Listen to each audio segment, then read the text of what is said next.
la cruzada está ocurriendo, yo estoy allí entre los pastores y de pronto el hombre de Dios que estaba allí empieza a orar y dice algo como: Dios va a traer un mover sobre la juventud de Argentina y yo sé que Dios va a levantar predicadores para los jóvenes. Y quizás ya lo levantó o quizás lo esté por levantar, pero yo quiero ungir a ese o a esos hombres. Y todo el estadio era el estadio Vélez Sarsfield, un estadio muy, muy grande de Buenos Aires. Todo el estadio, como estaba lleno de jóvenes, empezaron: Dante, Dante, Dante. Y a mí el pechito de paloma se me infló así. Porque aunque bajé la cabeza así, yo sabía lo que venía, ¿no? Todos, y el predicador, que no habla español, le pregunta a su traductor: ¿qué dicen? ¿Qué dicen? ¿Qué dicen? ¿Qué es lo que están diciendo? Date, date. O sea, la gente le decía que orara por mí, porque él decía: Dios va a levantar un hombre o varios para la juventud. Dante, Dante. Yo me sentía Messi por un ratito. Entonces veo que con sigilo los pastores que están delante mío me empiezan a tapar así, me empiezan a tapar con la espalda y yo asomaba la cabecita y no podía ver. Y entonces el predicador se da vuelta y dice: voy a orar por esa persona, date, date. Y uno de los pastores, ministros, que al cabo no viene el caso quién, empuja a un muchacho que era casualmente su yerno y dice: ora por él, ora por él. Y el predicador dice: ¿pero qué grita la gente? Y lo distraen y dice: oh, es él, ora por él. Y entonces ese ninguneo me dolió en lo más profundo del alma. No es que quedé traumado, pero la cosa se iba a poner más fea todavía. Porque termina el servicio y escucho que el asistente del pastor dice que a todos los que estábamos en plataforma éramos invitados a una cena con ese hombre. Así que yo dije: quizás sea la oportunidad para acercarme y que ore por mí. Pensé: claro, Dios no me quería delante de todos para que me enorgullezca. Tal vez Dios quiere darme una administración más privada, más VIP.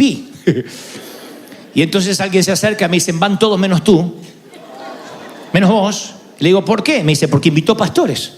Le digo: no, dijo los de la plataforma. No, dijo pastores. Y ahí me sentí hasta medio tonto en querer reclamar una cena. Dije: al cabo es una nimiedad, es una cena.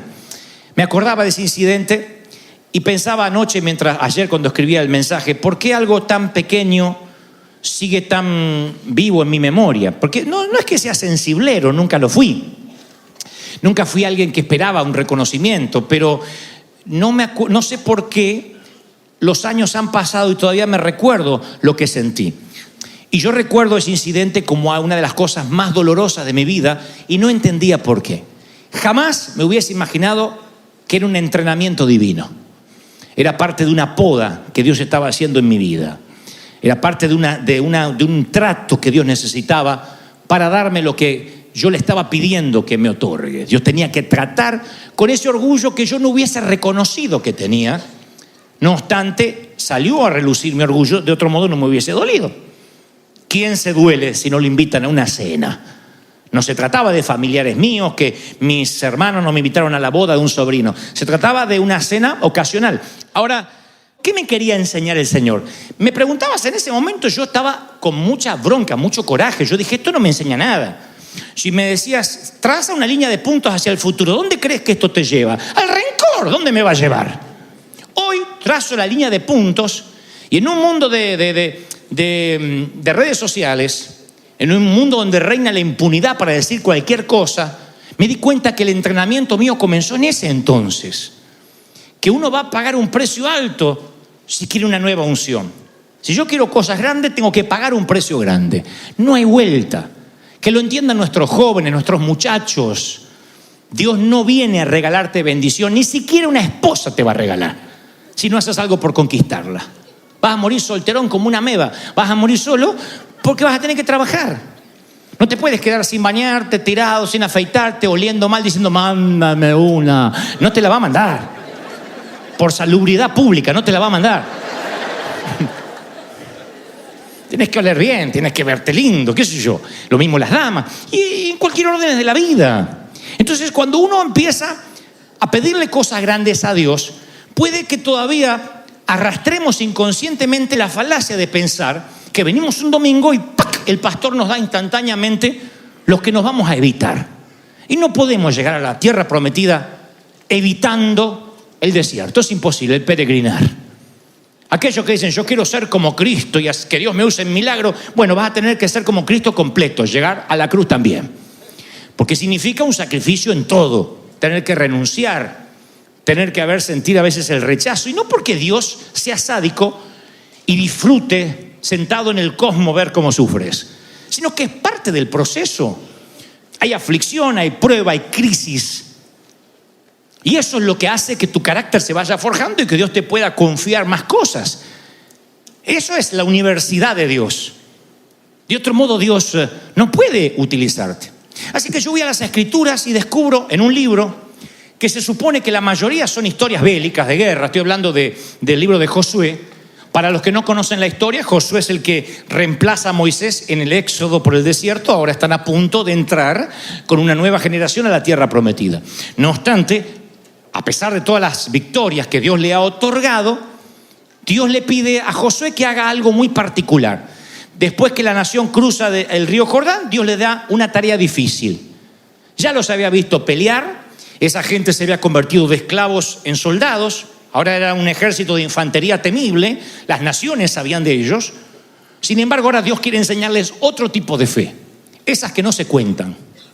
Y le pide algo muy particular, algo que cada vez que lo leo digo, sí que fue incómodo. Le dice, Dios le dijo a Josué, hazte cuchillos afilados. Ahí ya no me gusta la cosa. Y circuncida a los hijos de Israel. No está hablando a los bebés, a los tipos grandes con pelo en las patas, Y Josué hizo cuchillos afilados y circuncidó a los hijos de Israel en el collado de Aralot. Josué 5:2. ¿Que Josué hizo qué? Sí. Si alguien no está familiarizado con la circuncisión, es cuando a los bebitos por lo general le cortan su prepucio. Eso se hace apenas nace. Entonces el bebito casi ni se da cuenta. Es definitivamente el mejor momento para hacerlo. Y aquí en Israel no tenían acceso a instrumental quirúrgico sueco. Eran cuchillos. Así que se afilaban ahí contra la piedra, no había anestesista y había que cortar. Para el pueblo hebreo era una señal física del pacto espiritual de ellos para con Dios. Era muy importante. De hecho, era uno de los elementos más importantes de la ley judía. Y era un momento sagrado, extremadamente significativo. En el Nuevo Testamento sucede lo mismo, pero el ritual es diferente porque Dios dice que está más interesado en la condición interna, espiritual, que en la externa. Dice, Pablo le escribe a Roma y le dice, es necesaria una circuncisión del corazón, no solo la que es externa y física. O sea, en esta circuncisión, Dios le quita en esta del corazón todo lo que no le da la gloria a Él. Eso fue lo que me empezó a pasar allá en aquel incidente donde yo quería ser reconocido y me dejaron fuera de una cena, de una oración y las cosas que vendrían. Yo pensé que no tenía orgullo, que Dios me eligió a mí porque yo era impoluto. Pero jamás me hubiese imaginado que Dios me iba a circuncidar el orgullo. Que Dios iba a cortar aquello que le iba a tratar de robar gloria a Él. Yo creo que Dios dijo, mira, flaco, yo la fama te la puedo dar. Cuanto más te conocen, más gente conducirás a mí. Pero la gloria, ni un poquito. Yo no comparto la gloria con nadie. Y lo tienes que entender ahora antes de que esto se ponga más grande. Y antes de que yo te empiece a usar más. Así que yo no sé qué es más doloroso, si la circuncisión del antiguo pacto o la del nuevo. Porque ambas duelen. La del corazón es la más difícil. Porque uno cree que no tiene que reducir nada. Pero esto apunta a una verdad eterna. Antes de que Dios haga algo a través de ti, Dios tiene que hacer cosas en ti. No hay otra fórmula. No me salgan con que Dios usa burro, Dios usa piedra. Dios usa burro y piedra cuando no hay un hombre y una mujer de Dios dispuesto a ser entrenado. Si Dios tiene que bendecir un pueblo sediento, la piedra brotará agua. Pero no verán ustedes que después está el evangelio de la piedra, ni la piedra se anda dedicando a predicar por ahí. Busquen dónde aparece el burro otra vez, que le habló a Balaam. No fue el San Burro.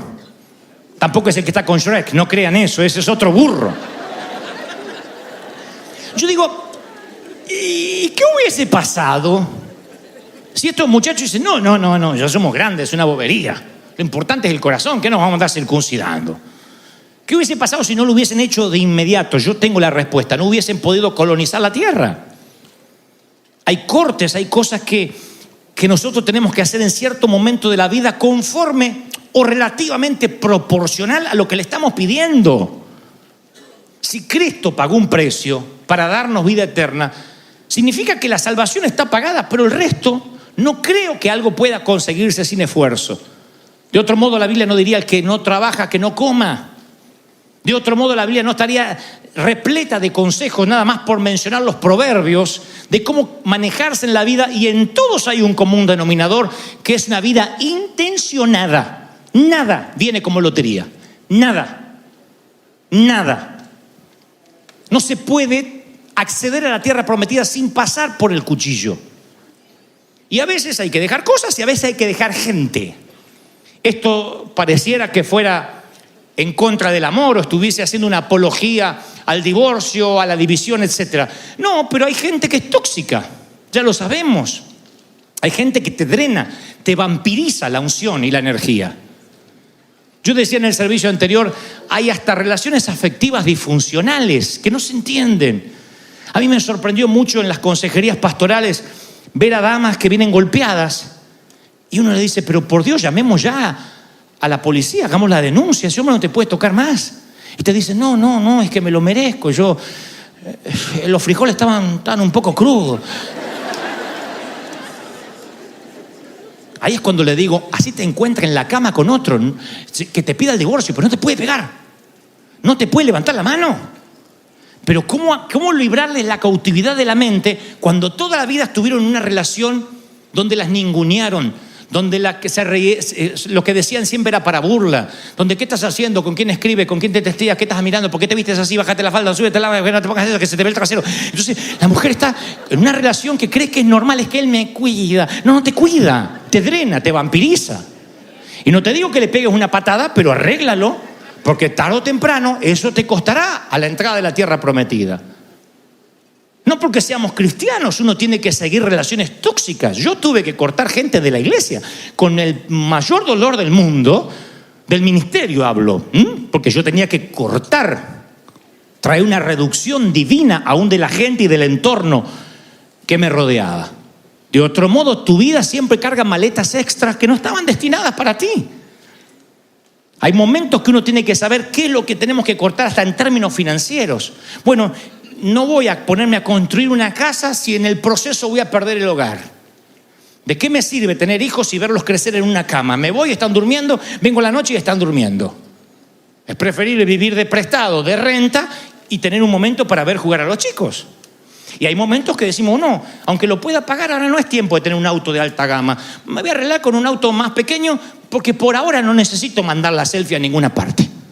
Y me lleva igual. Ese es un trato de Dios. Cuando uno sabe cuándo tiene que pararse con un pie y hacer el equilibrio hasta que baje la marea. Pasa en la vida. Y ruego y oro que no lo aprendas de grande, porque la circuncisión de grande duele más. Cuando más pequeño lo aprende, yo habría dado cualquier cosa porque un tipo me predicara como yo te predico hoy algún día. Porque me evitara los dolores de cabeza. Imagínense, yo tenía 20 y tantos años, era gerente de ventas de una compañía musical en Argentina y yo dije: ganando lo que gano me jubilo a los 40. Y yo pensé que vivía la panacea, ganaba bien, era popular. Y de buenas a primeras me despiden, me quedo en la calle. Supe lo que era el desempleo, una familia, y yo sentí que iba a naufragar en la fe. Sin embargo, si eso no hubiese ocurrido, yo estoy convencido que, entre otras cosas, yo, según mis planes, hoy no estaría hablándote a ti. Ni hubiese estado en los países donde estuve, ni habría vivido lo que viví. En ese entonces, yo sufrí la realidad de un corte, de una reducción. Pero a mí nadie me contó que a veces Dios te reduce cosas. Y no es porque te está quitando algo, sino que está liberando espacio para una actualización. Cuando Dios te quita cosas, primero que no es deudor tuyo. Si te quita algo, te va a dar con creces mucho más de lo que crees que te está quitando. Segundo, Dios libera espacio en tus gigas. Dios libera espacios. Yo, si hubiese seguido con mi vida, no me hubiese podido dar Dios lo que después me dio. Entonces Dios libera espacio para darte lo nuevo. Nunca lo hubiese pensado así. Yo estaba enojado, enfadado. Y a alguien Dios le está hablando esta mañana, porque si Dios habla de Pedro es porque hay un Pedro. A alguien que hoy vino enfadado porque el diablo se ensañó conmigo. Y no es el diablo. Quiero que recuerdes si acaso no le pediste algo grande a Dios. Y eso grande demanda un entrenamiento. Demanda cortes de relaciones tóxicas, de ascendencias, que hay gente que tiene poder de ascendencia sobre ti, que dice cosas y que de pronto te lastiman. ¿Cómo Dios te va a poder utilizar si dependes del halago o de la crítica ajena? El lunes yo le prediqué a los jóvenes aquí y les decía que si algunos de ellos dependían su estado de ánimo de los likes que le ponen en Instagram, entonces deberían replantear su vida urgente.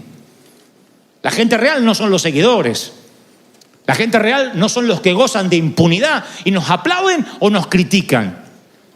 Por tu salud emocional tienes que saber esto y a partir de ahí ver cuál es tu entorno. Quiénes te siguen por lo que tienes y quiénes te seguirían aunque no tengas nada.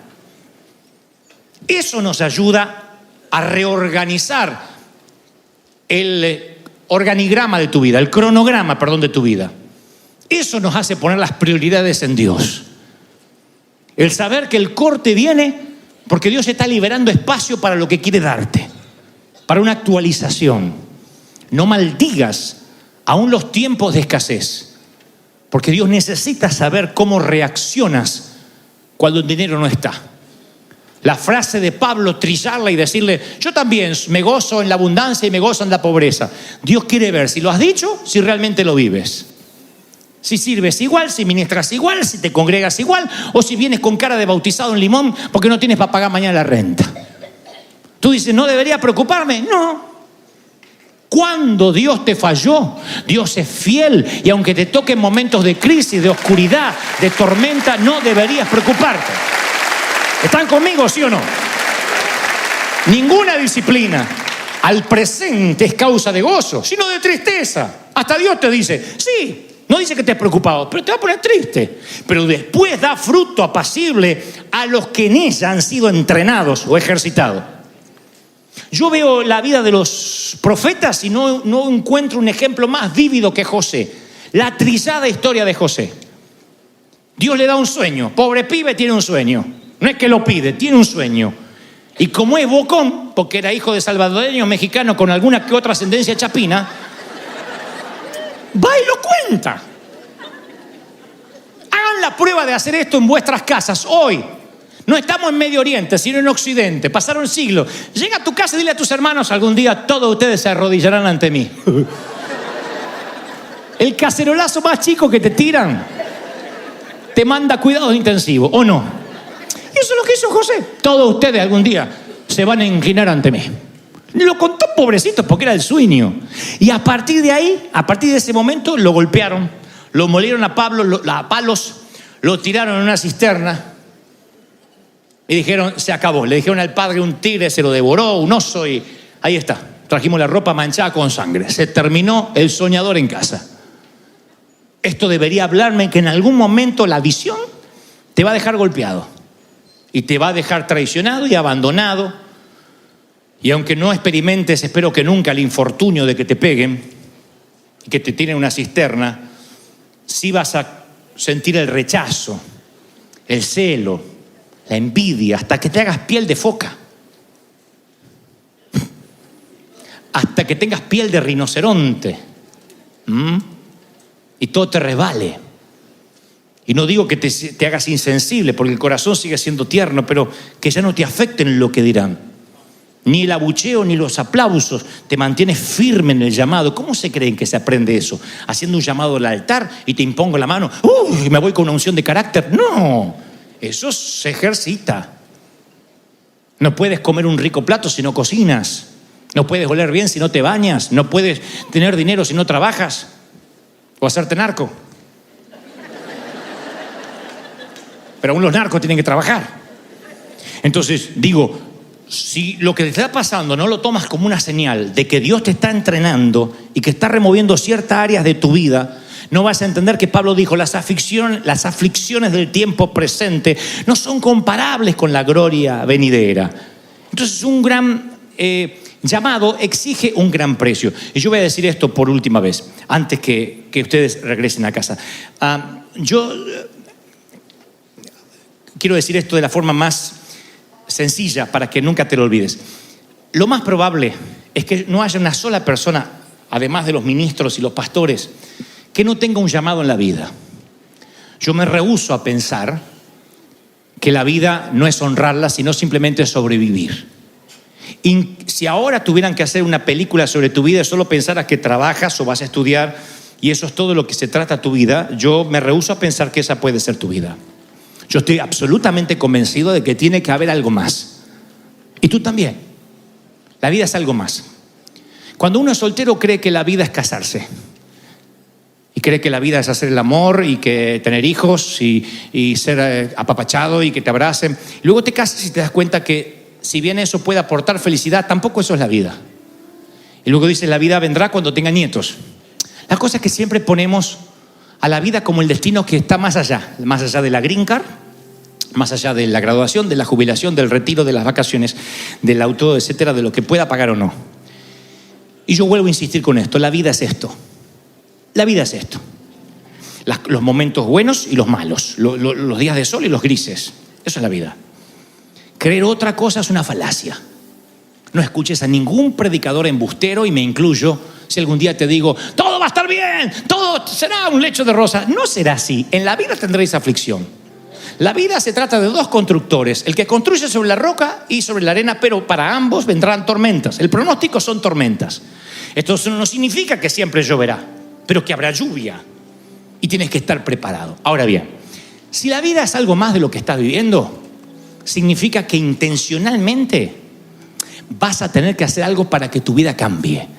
Si realmente crees que tienes un llamado a hacer algo significativo, cuando hablo de significativo no es ganarte un Pulitzer o tener un Grammy o un Oscar sobre la chimenea, hablo de algo de modo que sea una huella cuando ya tú te hayas ido, que sepamos que has estado aquí.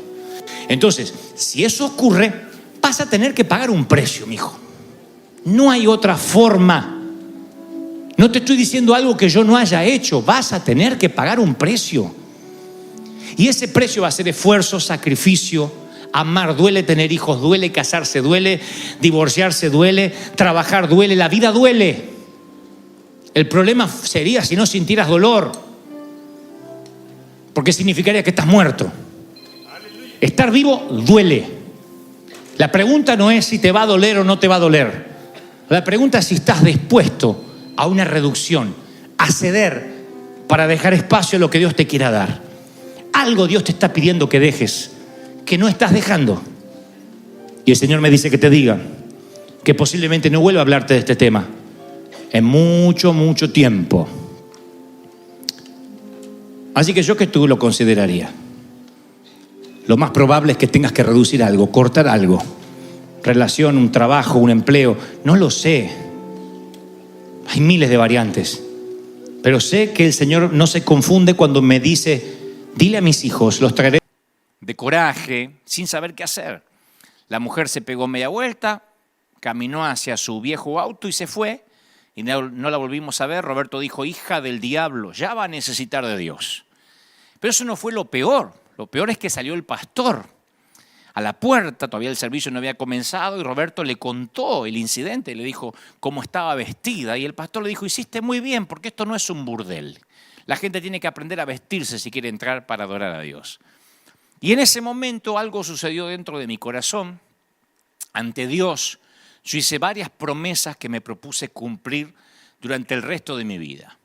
Primero me comprometí a resistirme a juzgar a alguien que no conoce al Señor. Yo me comprometí, me voy a resistir a juzgar a alguien sea como sea. Prometí jamás, segundo, expulsar a nadie de la iglesia si eso respecta a mí, ya sea que sea un portero, un ujier o en este caso el pastor, por su aspecto físico o por su vestimenta.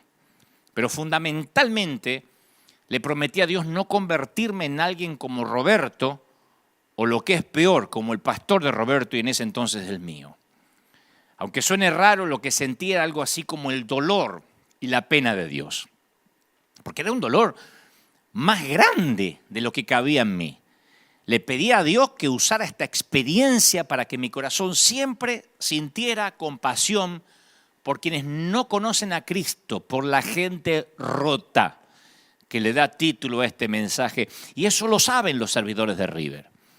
Los servidores de River, los servidores de esta iglesia saben que soy, por lo general, alguien amable, cordial, pero si algún día quieren verme enojado o sacado de las casillas, tengo que presenciar que maltratan a alguien en la puerta por su vestimenta, por su manera de ser, porque no coincide su peinado con lo que sería una iglesia, porque la Biblia narra en más de una ocasión que el Señor justamente se codeaba, hablaba con todo ese tipo de gente rota. Eso es la iglesia.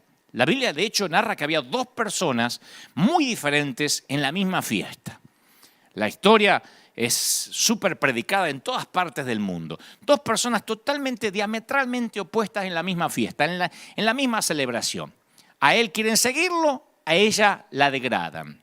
Él es el líder de la iglesia, ella es una mujer de la calle. Él se gana la vida promoviendo valores morales, ella se gana la vida rompiéndolos. Cualquier ciudadano elegiría a Simón el fariseo porque tiene clase, porque tiene teología. Pero Jesús va a elegir a la mujer.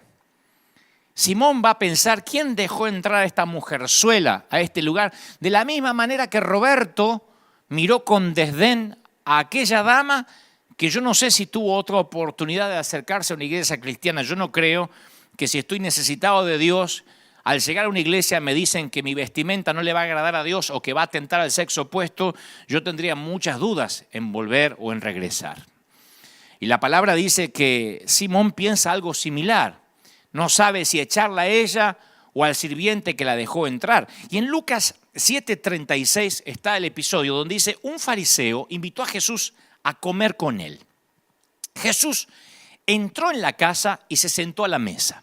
Entonces, una mujer pecadora que vivía en la ciudad, al enterarse que Jesús estaba comiendo en casa del fariseo, se presentó con un frasco de perfume. Y colocándose detrás de él, se puso a llorar a sus pies y comenzó, con las lágrimas obviamente, a bañarlos con sus lágrimas. Lo secaba con sus cabellos, lo cubría de beso y los ungía con perfume. A mí me parece algo extraordinario. Al ver esto, el fariseo, que no le pareció nada extraordinario, sino algo ridículo, el fariseo que lo había invitado pensó, si este hombre fuera profeta, sabría quién es la mujer que lo toca y lo que ella es, o lo que representa, que es una pecadora. Pero Jesús le dijo, Simón, tengo algo que decirte. Sí, maestro, dice Simón. Mira, un prestamista tenía dos deudores. Uno le debía 500 denarios, el otro le debía 50. Como no tenían con qué pagar, a ambos le perdonó la deuda. ¿Cuál de los dos lo amará más? ¿Cuál estará más agradecido? Y Simón contestó, bueno, pienso que aquel al cual se le perdonó más. Jesús le dijo, juzgaste bien. Y volviéndose hacia la mujer, dijo a Simón, ¿ves esta mujer? Yo entré a tu casa y tú no derramaste agua sobre mis pies. No, ni siquiera me lavaste los pies, que era la costumbre en Medio Oriente. En cambio, ella los bañó con sus lágrimas y los secó con sus cabellos. Tú no me besaste. Ella, en cambio, desde que entré, no cesó de besar mis pies, no mis mejillas, mis pies. Tú no ungiste mi cabeza, ella derramó perfume sobre mis pies. Por eso te digo que sus numerosos pecados le han sido perdonados porque ha demostrado mucho amor.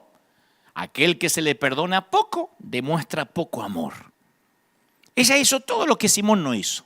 No le abrió la puerta, no le colgó el abrigo, no le estrechó la mano. Ella no tiene agua, pero se las arregla porque tiene lágrimas de tan rota que está. Tiene muchas lágrimas que alcanzan para lavar los pies. Hay que llorar mucho para lavar los pies de alguien, ¿no? Y vacía perfume también en sus pies, aún polvorientos. El amor de Simón es medido, es tacaño, el de ella es extravagante, arriesgado. Ahora, ¿cómo se explica la diferencia entre los dos? ¿Práctica? ¿Educación? ¿Dinero? Simón la ventaja en las tres. Hay solo un área en la que la mujer le hace morder el polvo a Simón. Ella llegó sedienta de gracia, sedienta de arrepentimiento, sedienta por incontables noches de hacer el amor sin encontrarlo, sedienta de culpabilidad. Y cuando Jesús le acerca la copa de la gracia, la bebe hasta que se le humedece cada pulgada del alma. Simón ni siquiera tiene sed, porque la gente como Simón no necesita gracia, la analiza. La gente como Simón no necesita misericordia, la debate, la discute y en todo caso no la comparte. Ahora, ¿por qué Jesús eligió a la prostituta? Lo dice claramente, mas aquel al que se le perdona poco, poco ama. Aquel al que se le perdona mucho, mucho ama. En otras palabras, no podemos dar lo que no hemos recibido. Muchos quieren amar a la fuerza, apretar la mandíbula y decir, ay, no lo soporto, no la soporto, pero vean, voy a amar a mi suegra. No lo soporto, pero voy a besar al vecino. No lo aguanto, pero lo voy a abrazar igual. Pero el secreto para amar no es ese. El secreto para amar es recibir amor. Nosotros le amamos a Él porque Él nos amó primero, dice 1 de Juan 4:19. Entonces, ¿quieres aprender a perdonar? Bueno, piensa en las veces que recibiste perdón. Perdónense mutuamente. Así como Dios los perdonó a ustedes en Cristo, dice Efesios 4:32. Pablo le escribe a la iglesia de Éfeso y dice, ese es el secreto para aprender a perdonar. Saber que uno es perdonado. Isaías 61:10 dice, en gran manera me gozaré en Jehová. Mi alma se alegrará en mi Dios porque me vistió con vestiduras de salvación. Me rodeó de manto de justicia. Me fascina eso. Como a novio me atavió. Como a novia adornada con joyas. Isaías declara lo que el Señor hace cuando ama, viste, redime. ¿Conoces a alguien que necesita un manto de amor? ¿Alguien que necesita ser cubierto con misericordia? Digo, ¿alguna vez oíste a buitres o a chacales humanos destrozar el testimonio hablando mal de un siervo de Dios? Yo muchas veces. La pregunta es, ¿te quedaste callado cuando no tenías nada bueno para decir porque querías protegerlo con un manto de amor? Dijiste, bueno, si no tengo nada bueno para decir, me quedo callado. O dijiste, uy, sí, yo vi un videíto, te lo comparto. O donde el fulano dice una herejía y empezaste a divulgar la equivocación ajena. No digo que pase, pero yo sé que esto no pasa con la gente que mira este servicio, pero en algunas partes, gente que no mira este servicio, yo sé que hace eso. ¿No sería maravilloso que apenas acusan a un hombre de Dios, a una mujer de Dios, a un ministro, saliera toda la iglesia o las organizaciones que dicen nuclearnos a decir, te metes con uno de nosotros y te metes con todos? ¿No sería espectacular? ¿No sería buenísimo que esas entidades que nuclean las iglesias y que a veces se jactan de decir nosotros tenemos no sé cuántas iglesias bajo nuestra cobertura, dijeran tocas a uno y tocas a todos? ¿Se imaginan una unidad así? Esa unidad no se muestra en desayunos de pastores, Esa unidad no se muestra en una reunión eventual de tanto en tanto en un estadio, en un lugar. No, esa unidad se muestra al cubrir y al levantar nuestros caídos. Sería fabuloso que si así como muchas veces se sacan comunicados para despegarse del leproso o del que dijo una frase poco feliz o para despegarse del que metió la pata, sacaran comunicados para decir es nuestro herido. Cuidado, porque somos familia. Y somos muchos. Aún la mafia se defienden entre sí. Aún los carteles de la droga, los que manejan los carteles, se defienden entre sí porque a su manera tienen códigos. Y no estoy haciendo apología de los carteles. No estoy haciendo apología de la delincuencia. Lo que digo es que yo veo como muchas veces organizaciones hasta políticas tienen sus códigos. Sería extraordinario que cubriéramos con amor, que ante la duda cubriéramos con amor. El querido Juan Carlos Ortiz siempre me dice, mira querido, cuando llegue al cielo, yo prefiero haberme equivocado por dar gracia y por amar que haberme equivocado por hacer justicia y odiar. O sea que si me voy a equivocar, prefiero equivocar amando. Eso es lo maravilloso cuando uno está consciente que recibió mucho amor y tiene que dar mucho amor. Porque todos somos gente rota, como dice el título de este mensaje. Yo hablé esto en muchas ocasiones, pero sentí fuertemente, mientras preparaba el mensaje durante esta semana, que en este día especial, en este Día del Padre en particular, Dios me volvía a decir, vuelve a hablar acerca de la gracia bien entendida. Génesis 3:21 dice, y Jehová hizo al hombre y a su mujer túnicas de pieles y los vistió.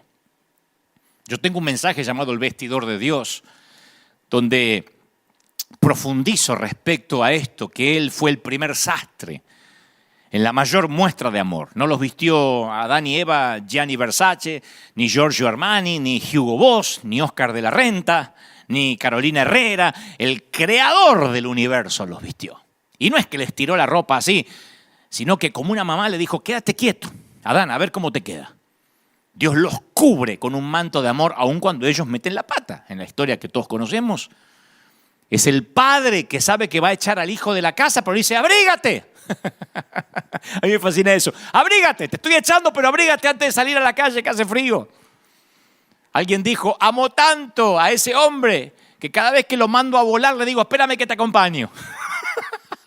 Vieron que a veces hay personas que aman tanto que lo mandan a pasear al otro y dicen, pero espera que voy contigo a donde te mandé.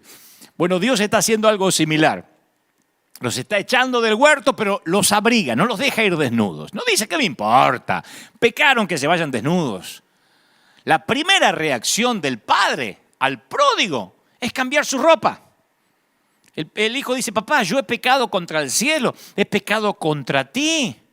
No soy digno de ser llamado tu hijo. Y el padre le dice a su siervo, saquen el mejor vestido, el mejor vestido. No dijo, dale la ropa del último de los empleados. Fíjate si hay algo viejo ahí en el warehouse, en el galpón. No, el mejor vestido. Y vístanlo. Y póngale un anillo también. Y calzado en sus pies. A mí me fascina eso de tapar, de cubrir, de proteger. Porque es algo que como cristianos tenemos que heredar. Años atrás, en esas mismas iglesias donde yo me crié, que no reniego porque fueron parte de mi niñez, en esa iglesia donde estaba Roberto, que no es su nombre real, pero ahí estaba, y como él había unos cuantos, estaba de moda enseñar a la iglesia respecto a la vestimenta modesta, porque era el signo o el símbolo externo de santidad, cómo te vestías. Si eras varón, cómo te cortabas el cabello. Eso era determinante. No importa que algunas mujeres tuvieran una lengua bífida y hablaran de todo el mundo y fueran chismosas. Si usaban el vestido largo y tenían un moño y un rodete gigantesco acá y no se teñían ni se depilaban, eran mujeres santas. Entonces, por años se enseñaban lo que podían y lo que no podían usar. Y nos limitamos a la apariencia externa. Y si el paciente estaba vestido decorosamente, estaba bien. No nos interesaba qué había debajo de las vendas, si había hemorragias. Como esta dama que cuando yo era chico llegó a la puerta de la iglesia y por traer un jean, que tampoco vino semidesnuda, era un jean, que para la iglesia era, como bien diría después el pastor, esto no es un burdel. Entonces la iglesia está llena de vestidos por fuera, pero heridos por dentro. Y necesitamos curar la causa del dolor. Un síntoma es un anuncio al cuerpo que algo anda mal. De hecho, hay médicos que no quieren recetar calmantes cuando tratan ciertas dolencias porque dicen no, porque el calmante va a camuflar los síntomas que a mí me van a ayudar a diagnosticar el origen del dolor. Si le doy un calmante, se va a anestesiar y yo no voy a saber qué es lo que le está pasando. Entonces, a veces ni siquiera calmantes dan hasta no dar con el diagnóstico. Y la sana doctrina ha sido el calmante ingerido por la iglesia. Ahora, no quiero que me malinterpreten, yo no estoy en contra de la doctrina.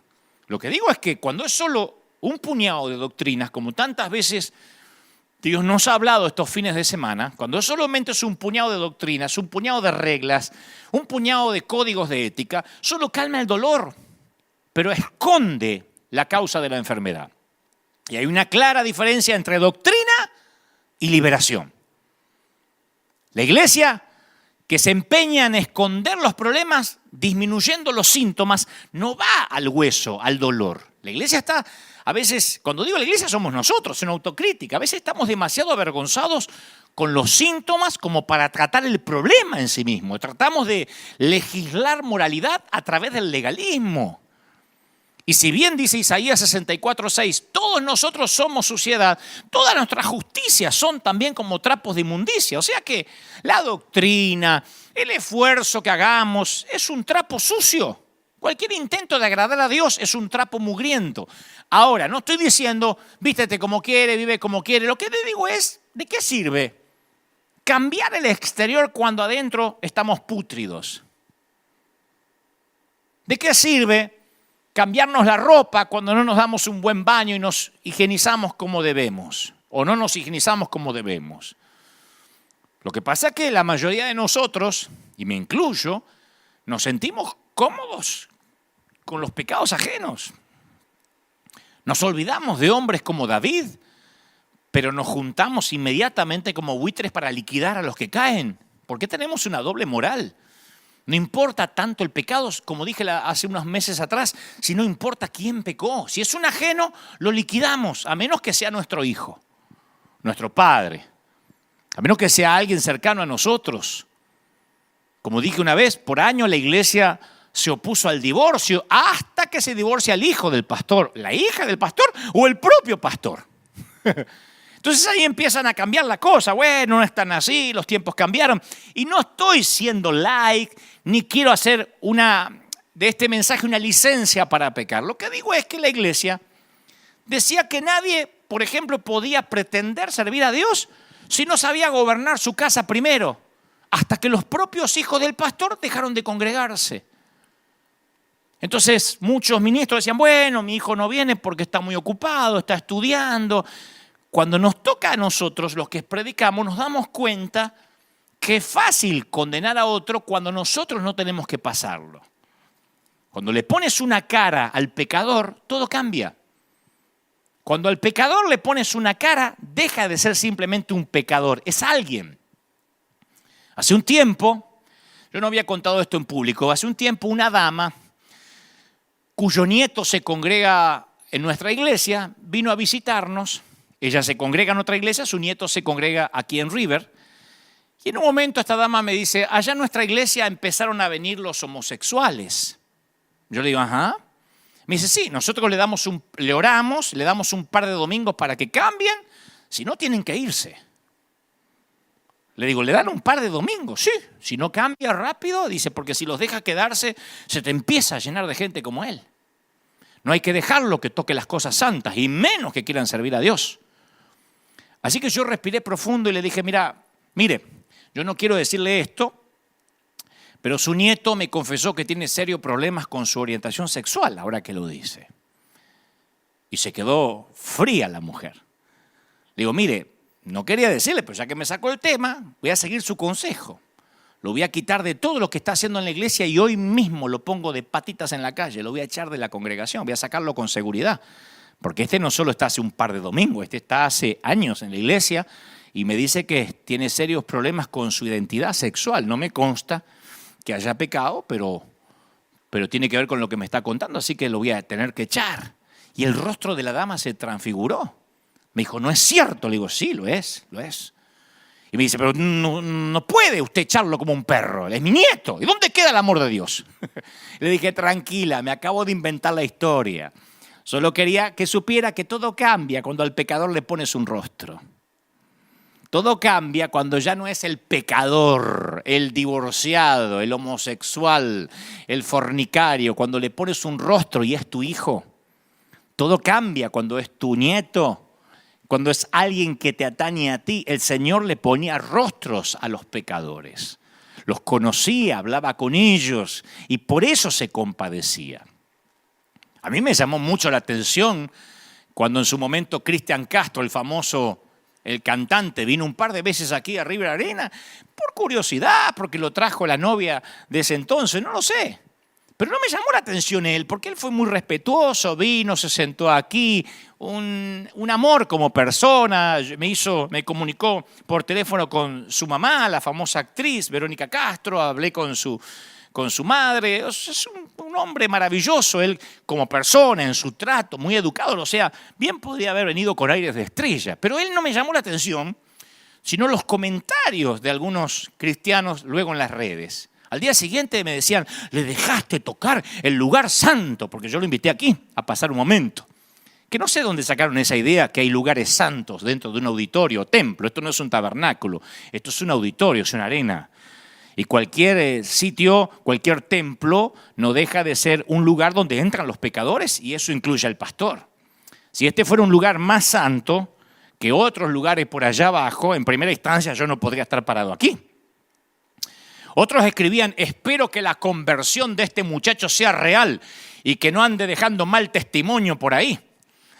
Otro decía, fue a la iglesia pero no lo veo cantando alabanzas a Dios. O sea, que la gente, o no voy a decir la gente, nosotros le pedimos a los demás, porque nosotros también somos gente, le pedimos a los demás lo que nosotros no hacemos. El Señor dijo, hipócritas, atan cargas pesadas y difíciles de llevar, las ponen sobre los hombros de los demás, pero ni con un dedo ustedes la quieren mover.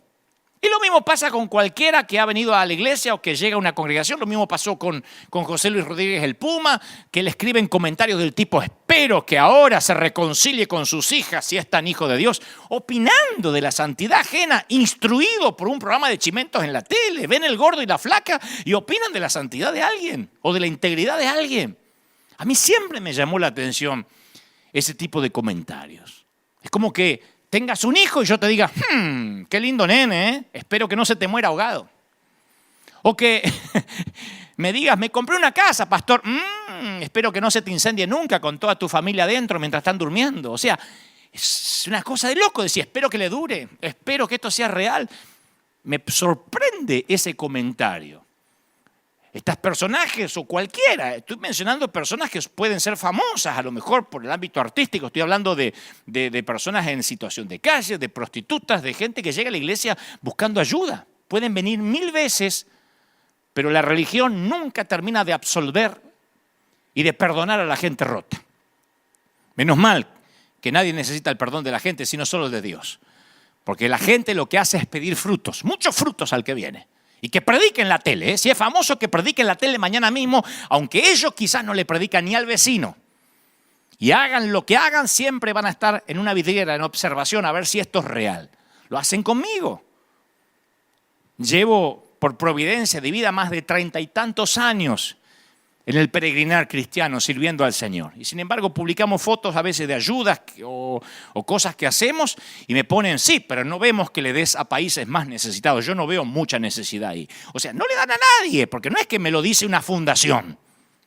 No es que me lo escribe alguien que está dándole a la gente. No dan a nadie, pero necesitan sentir que agradan a Dios siendo policías de la santidad ajena. A la divorciada o a la madre soltera se las mira con sospecha.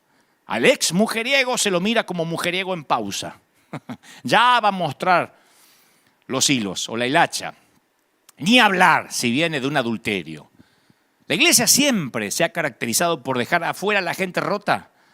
Por eso no me sorprende qué rápido algunos aceptaron tomarle la temperatura, mandar a los infectados de vuelta a casa y decirle a los niños y a los ancianos que se queden en casa. La nueva normalidad no es un invento de la pandemia. Yo la viví como ayudante de Roberto hace 40 años atrás. Ya había una nueva normalidad de dejar los infectados afuera. La única diferencia, no se le tomaba la temperatura ni le ponían alcohol en gel en las manos. Pero apenas se discernía que estaba infectado, lo mandábamos de vuelta o lo hacíamos sentir incómodo, si es que no quedaba otra que la persona entraba. Se le hacía un hueco, se le hacía sentir incómodo como diciendo no perteneces aquí, no te vistes como nosotros, no hablas como nosotros, no te peinas como nosotros, no saludas como nosotros. Y la gente rota de pronto llega al hospital y encuentra que el hospital ya no es un hospital, que el hospital es un museo. Por eso pienso que esta pandemia nos va a hacer reflexionar a muchos. Nos hace pensar el propósito, la legitimidad de la iglesia.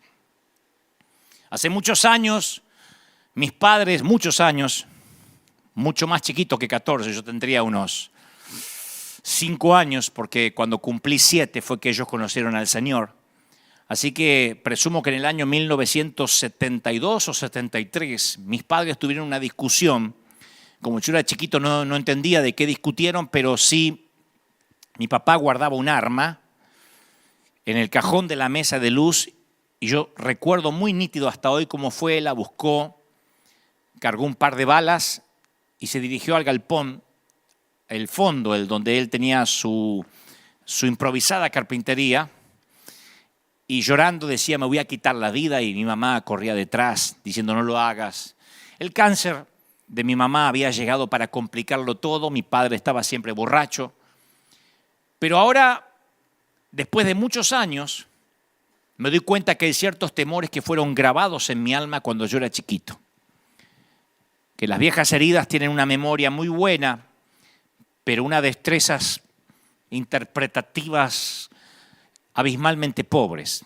Si bien es cierto que el dolor mantiene los recuerdos frescos, también oculta la verdad y evita que entiendas lo que ocurrió en realidad. Los niños a veces parecen ver y escuchar todo, pero con frecuencia interpretan incorrectamente la información. Y yo interpreté incorrectamente lo que pasaba. Era algo sórdido. Realmente mi papá intentó quitarse la vida y no sé qué pasó allí en el galpón, en el fondo, porque mi mamá le quitó el arma y no ocurrió. Pero yo llegué a conclusiones equivocadas.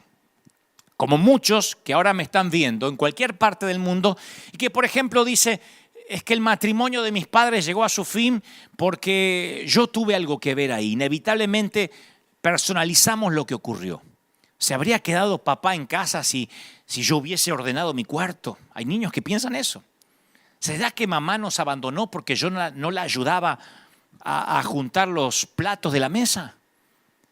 ¿Qué hubiera podido hacer? ¿Qué hice? Tiene que haber sido mi culpa. Y eso es lo que yo pensé cuando tenía 4 o 5 años. Porque mi padre, cuando iba para el fondo a quitarse la vida o a intentar quitarse la vida, me miró con odio y me dijo, es tu culpa, porque él estaba muy dolido por la enfermedad de mi madre. Cuando ella se embarazó, apareció el cáncer. Entonces tuvo que decidir si darme a luz o tratar de producir un aborto para preservar su cuerpo, y ella decidió que me tendría igual. De alguna forma yo no sabía todavía esa historia, pero sí mi padre me vio con odio o con resentimiento en ese momento. Estaba completamente borracho, no conocía al Señor. Yo amaba a mi padre y en mi mente de chiquito él no podía estar equivocado. Si él me miraba con odio es porque algo terrible había en mí. Y yo decidí que nunca más iba a permitir que alguien se acercara a mí lo suficiente como para ver lo que mi papá había visto en mí. No sé qué vio malo, pero yo dije, nadie se va a acercar mucho a mí. Nadie se dará cuenta que algo está mal conmigo. Esa mortal estrategia también afectó mi relación con Dios, porque yo decidí ser el perfecto hombre cristiano para que así Dios nunca viera en mí nada que hiciera que dejara de amarme.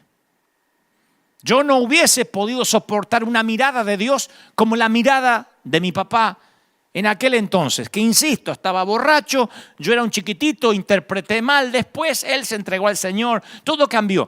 Pero esos momentos, esas situaciones marcan. Y esos momentos se transforman en una senda que muchos siguen recorriendo hoy en día. Yo escucho a mucha gente que lucha con una imagen distorsionada de sí mismos, usualmente por sucesos que ocurrieron en el pasado. No, es que mi mamá me dijo que yo era tóxica y ella tenía razón, porque yo daño todo lo que toco. Soy una mujer dañada. Y a quien toco, yo me relaciono de manera enferma con esa persona, de manera obsesiva, y tengo relaciones disfuncionales y todo lo que toco lo arruino. Por eso es que me intento alejar, dicen algunas damas, arrastrando quién sabe qué del pasado. Otras dicen, mi esposo es un abusador, pero bueno, yo me lo merezco, yo me merezco ese tipo de hombre. O mi esposa me maltrata, pero yo me merezco ese tipo de mujeres. Otras personas, otras mujeres dicen, cuando me miro en el espejo, todo lo que veo es una mujer gorda, llena de estrías, de arrugas, que no merece que la quieran. Me voy a quedar soltera para siempre. ¿A quién le va a gustar compartir la vida conmigo? No puedo tener hijos, dicen otros. Creo que Dios me está castigando por cosas que hice en el pasado. Y el tema siempre es el mismo. ¿Qué hay de malo conmigo? Las viejas heridas realmente tienen buena memoria. Y a mí me rompe el corazón darme cuenta que aunque Cristo murió para darnos libertad, algunos seguidores de Cristo parecen ser cautivos de esa falsedad, de esa mentira. Y van rotos por la vida. Y entonces un día corren a la iglesia pensando en que tal vez encuentren la sanidad en una congregación, en un lugar donde se predica a Cristo, y se encuentran con que le hacen notar que está roto.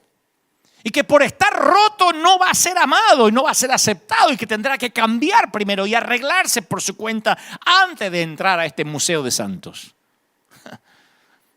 Qué diferente es como el Señor veía a los pecadores. Génesis capítulo 3, versículo 8 narra que con el viento de la tarde el hombre y su esposa oyeron que Dios iba y venía por el jardín, así que corrieron a esconderse entre los árboles. Ellos ya habían pecado, habían comido del árbol que no tenían que comer. Nunca habían escuchado la palabra esconderse. Esa palabra no formaba parte de su vocabulario. Y en ese momento se percataron de su desnudez, se sintieron profundamente avergonzados. Y ahí descubrieron una nueva emoción. La vergüenza nunca le había afectado hasta ahora. La diferencia entre la culpa y la vergüenza es clara. Nos sentimos culpables por lo que hacemos, pero nos sentimos avergonzados por lo que somos.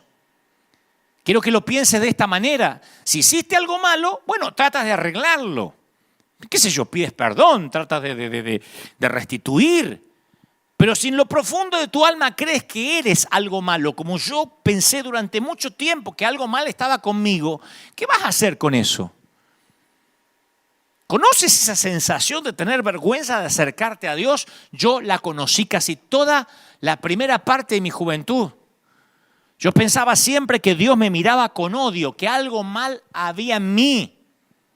Y ahora Adán y Eva tienen ese instinto que a mí me parece familiar, porque ellos no corrieron hacia Dios o se tiraron a sus pies y le explicaron lo que había ocurrido. En lugar de eso se escondieron. Y ese es el triste y horrible legado edénico del quebranto. Esa fue precisamente la intención de la serpiente. Romper la relación especial, la camaradería que existía entre Dios y su creación y sus hijos. Una de las cosas que más le he repetido en esta década a nuestra gente aquí en la iglesia es: mientras más grande sea el lío, más rápido vengan a la iglesia. Una vez, hace relativamente poco, fui a una boda y me encontré con un muchacho que se congregaba aquí, que tuvo un serio problema matrimonial, se divorció y un día desapareció. Y ahí estaba en la boda, porque resulta que vino para estar con quien se casaba. Y cuando me vio, se quedó petrificado. Me acerqué y le digo: te pido un favor, no dejes de venir. No importa lo que hayas hecho. Pero yo estoy al timón de un hospital de gente rota. Lo que menos quiero es tener gente sana. No me interesa llenar la iglesia de matrimonios perfectos. Lo que me interesa es predicarle a matrimonios en crisis, o a los que rompieron un matrimonio, a los divorciados, los demás que creen que son sanos. No me interesa. El Señor dijo: yo no vine para los sanos, vine para los enfermos. Por eso a mí no me cuaja esta nueva normalidad de los gobiernos de decirle a la iglesia quién entra y quién no entra a la iglesia. Porque ojalá dijeran que entren los enfermos y que los sanos se queden afuera. Eso yo lo hubiese aceptado, de verdad. Si hubiesen dicho: los que están sanos que se queden afuera y los enfermos bajo su responsabilidad que entren todos, eso hubiese querido que ocurra. Aunque después alguno va a poner: y si eres tan valiente, ¿por qué no vas a un hospital? Claro que fuimos a orar por gente enferma con el COVID-19 y no nos pasó nada. Porque mayor es el que está en nosotros, mayor es nuestro llamamiento. Y si tengo que perecer, que perezca, dijo Esther cuando fue a ver al rey. Si se trata de un llamado que es más importante que la vida, lo diré tantas veces hasta que quede claro. Pero trágicamente, la confianza que se rompió en el Edén dificultó muchísimo que corramos a Dios cuando metamos la pata. Cuando metemos la pata y menos que corramos a la iglesia. Cuando sientes que has caído, que has fallado a Dios de alguna manera, ¿cómo uno responde? ¿Cómo respondes? La mayoría de nosotros quiere esconderse. ¿Qué decimos? No voy más a la iglesia con la que me mandé. No, yo no tengo cara para ir a adorar a Dios. Fíjense el subconsciente colectivo cómo nos dice que hay que tener cara de santo para adorar a Dios. Ahora los pecadores no pueden adorar a Dios, tienen que adorar a los santos. Para mí entonces que no adora a nadie. Fíjense cómo el subconsciente colectivo nos engaña, que decimos, no, cuando yo me sienta mejor voy a ir a la iglesia. Yo ahora tengo una vida que la verdad, si voy a la iglesia Dios me fulmina, ¿no? Te fulmina a lo mejor el religioso, el fariseo, pero Dios no. Dios va a mandar a que te pongan el mejor vestido, aunque todavía huelas a puerco. Alguno podrá decir que esto es liberalismo, humanismo, pero esto es Biblia, esto es teología pura. Nosotros somos los que queremos huir, tratar de enmendar las cosas o arreglarlas un poquito por nuestra cuenta. Luego entonces, luego que arreglemos todo, entonces iremos a Dios y le explicaremos todos. Pero eso no resultó en el Edén, no resultará ahora. Ellos no pudieron ocultarle a Dios que estaban rotos y desnudos. Y yo sé que tú también te has estado escondiendo en ese sótano húmedo por mucho tiempo.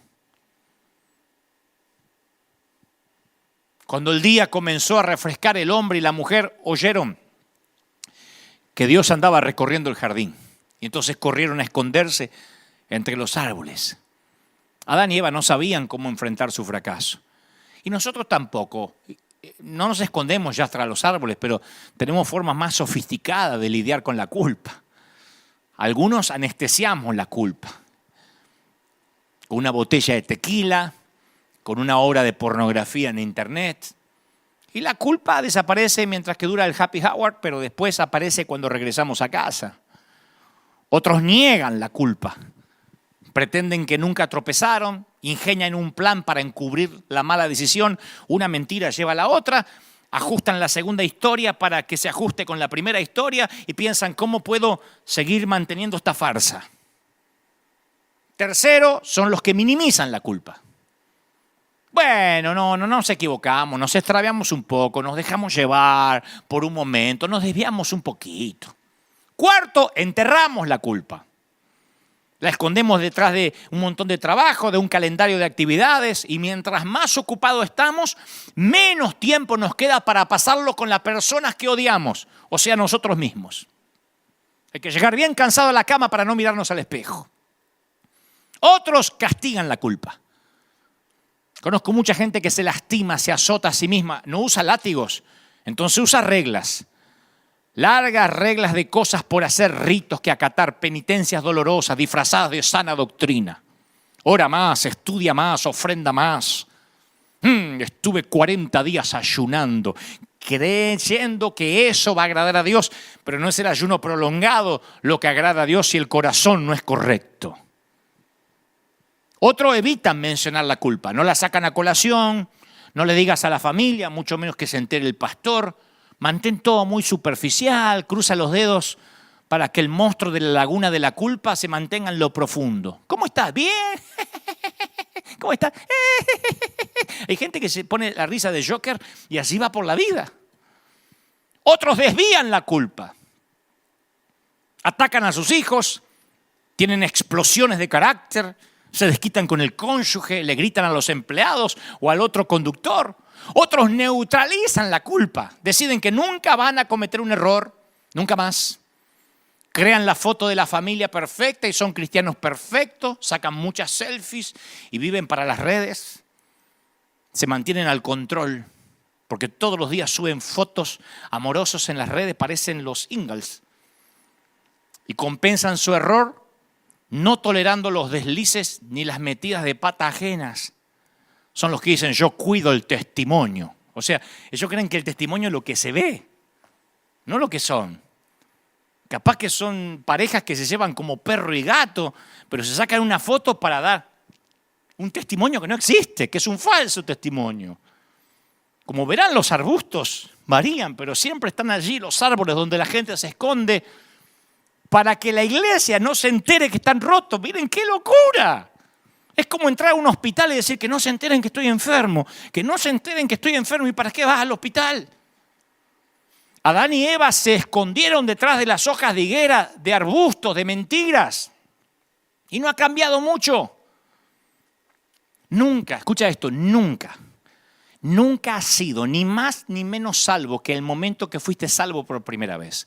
Aunque esto cause urticaria en la teología de alguien. Puedes creerlo o no, sé lo que te digo por experiencia con el Señor. Ninguna mala acción descuenta tu salvación. Ninguna buena acción la enriquece. Tu salvación no tiene que ver contigo, sino con la cruz. No te ahogues en la cloaca de tu propia condenación. Amamos nuestros escondites para que no sepan cómo somos. Algunos se esconden en la comida, porque es lo único que pueden tener algún tipo de control. Otros se esconden en las cosas. Un par de zapatos más, un bolso más, un vestido de diseño más. Y me voy a sentir mejor. Pero nunca nos sentimos satisfechos. Siempre vamos a necesitar una cosa más. Otros se esconden en las relaciones. Tal vez eres de esas personas que pasan de una relación a otra y siempre encuentras defectos en la otra persona. Dicen, no puedo encontrar al hombre o la mujer ideal porque no te hacen sentir de la manera que quieres sentirte. Como no te hacen sentir como quisieras sentirte, el problema está contigo, donde quiera que vaya, no en el otro. Otros se esconden en el ministerio y en el servir a Dios. Ese fue el escondite que yo escogí por años. Porque después de la mirada de mi papá y después de estar en una iglesia donde había personas como Roberto que decían, hija del diablo, mientras que la mujer se fue porque tenía jeans, y donde su pastor la felicitó porque le dijo, bien que no la dejaste entrar porque esto no es un burdel. Cuando te crías en una iglesia así, cuando creces, te esconde tras el arbusto de servir a Dios. Y por años, aun cuando yo inicié, aun cuando empecé a predicar por providencia divina en estadios, yo estaba ahí para todo el mundo, pero nadie podía ver mi yo real. Yo no era como ahora, yo no predicaba lo que ahora. Si algunos dicen cambiaste, sí, yo no era auténtico. Yo sentía que si te ayudaba, si oraba por ti y compartía el amor de Dios contigo, entonces me iba a sentir bien. Y nunca te iba a permitir que te acerques demasiado en caso de que pudieras ver lo que en realidad mi padre había visto cuando yo tenía 5 años o 4 años. Hay un montón de gente que se esconde tras el ministerio y reemplaza el amar a Dios por el servir a Dios. Tal vez hayas escogido un lugar diferente, un sótano diferente.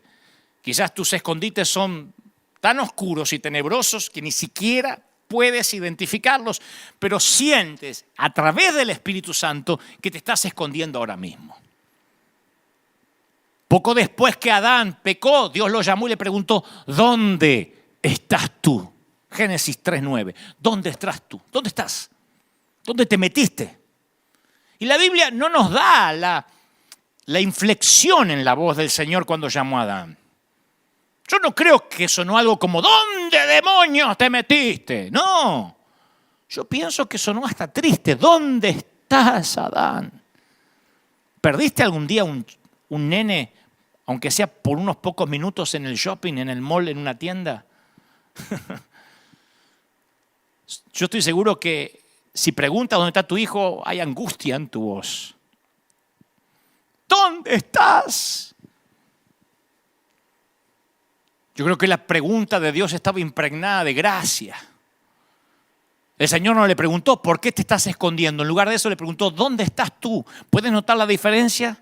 Si Dios hubiese preguntado, ¿por qué? ¿Por qué comiste? Habría empujado a Adán y Eva mucho más adentro del huerto y la vergüenza que ya sentían. Así que le preguntó, ¿dónde estás? Él tiende a que salgamos del escondite. Como estés, como huelas. Ese es el corazón de Dios para cada uno de nosotros hoy en día. Y a mí me parece muy revelador que Adán contestó a la pregunta que Dios no le hizo. Él contestó como si Dios le hubiese preguntado por qué se había escondido. Le dijo, ¿dónde estás? Y él respondió, oí tu voz en el huerto y tuve miedo porque estaba desnudo y me escondí. No le está diciendo dónde está, le está dando las razones por las cuales se escondió. La vergüenza y el quebranto puede tener una voz más convincente que la de Dios mismo. Yo sé que esto es cierto en mi propia vida, muchas veces, con mucha frecuencia, Dios me pregunta, ¿dónde, Dante, dónde? Y yo le respondo, ¿por qué? Tenemos que entrenar nuestros corazones para que escuchen el amor de Dios por encima de la vergüenza. Hay un montón de gente viéndome en sus hogares ahora, en distintas partes del mundo, que tienen que oír a Dios diciendo, te amo, así como estás. Luego vas a cambiar y por amor, no por doctrina. Adán y Eva no pudieron disimular su vano intento de esconderse. El quebranto era evidente en su rostro. Yo he estado en un montón de congresos, esos apostólicos, proféticos, pues yo fui a muchos a predicar durante muchos años. Acuérdense que por providencia divina yo empecé a predicar a los 19 años.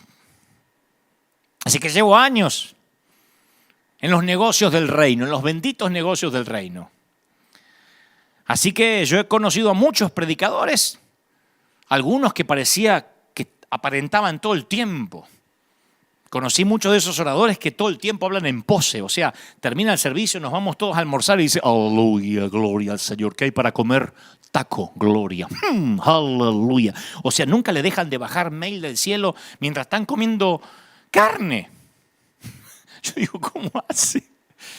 Yo los vi, algunos no, algunos se relajaban, pero otros, aleluya, hasta la forma de caminar. Yo digo, ¿cómo irán a orinar si también mientras que orinan seguirán recibiendo revelaciones? Parece que tienen el WhatsApp de Dios. Pero muchos de ellos, al conocerlos más, al hacerme algunos amigos de ellos, me di cuenta que eran niños inseguros. Niños inseguros en cuerpos de adulto escondidos tras un traje caro de diseño de apóstol. Niños inseguros escondidos tras un traje. Preocupados, no todos, algunos de esos inseguros, preocupados si se los mencionaba o no, preocupados en mostrar que son tan públicos que necesitan seguridad privada porque alguien los quiere secuestrar, qué sé yo. Pero esas simples hojas de higuera no ocultan el dolor. Y menos sirven para ocultar el quebranto. Cuando nuestro Padre amoroso vio el patético intento de Adán y Eva por cubrirse, Él dijo, eso no va a ser suficiente. La Biblia dice que Jehová hizo al hombre y a su mujer túnicas de pieles y los vistió. Los vistió, no mandó que un ángel los vista. No dijo, a estos tipos no los quiero ni ver. Agarrá que un ángel les tire un poquito de ropa y que se manden a mudar. Él los vistió. De hecho, si serían cubiertos, algo tenía que morir para que ellos sean cubiertos, porque los vistió con pieles. ¿De dónde salen esas pieles? ¿De animales? Miren qué metáfora más hermosa de Cristo, que vertería su sangre para cubrirnos a todos. ¿Dónde sacó las pieles? No las sacó de un closet. Algunos animalitos tuvieron que morir para que ellos se vistieran con pieles que no eran sintéticas, Ya no tienes que esconderte. Eres amado tal cual eres. Qué lindo decirle a la gente, no necesitan ponerse una máscara. Si Dios te ve tal cual eres, no tienes que pretender estar bien siempre. Si te atreves a probarte este atuendo que Dios ha hecho para ti, te darás cuenta que está bien, que a veces estés mal. Yo tengo un mensaje que se llama, está bien que no estés bien. Y aunque parece un juego de palabras, lo tenemos que aprender.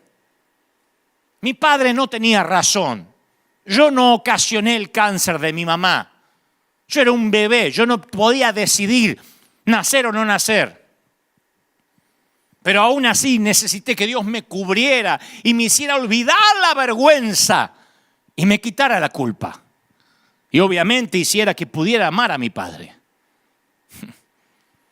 Los últimos versículos de Génesis 3 siempre tuvieron un impacto profundo en mi vida. Yo solía leerlos como una especie de juicio, pero ahora que empiezo a ver la Biblia con ojos nuevos, veo que es un versículo o un episodio lleno de gracia.